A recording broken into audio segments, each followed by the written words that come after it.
In this quick tutorial, we are going to show you that how to turn on animated thumbnail on TikTok. It's super easy and we will make sure you get it right. Just make sure you are logged in and using the latest version. Make sure to watch the complete video and follow each step carefully to avoid forgetting anything and making mistakes.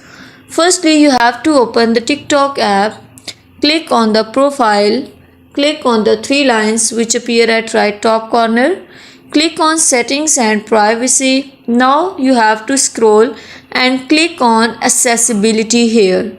In this way you can see here animated thumbnail.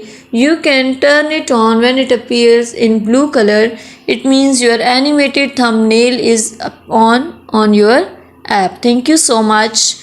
That was all. Please consider showing your support by commenting, liking, sharing, and subscribing to our channel for more valuable content in the future.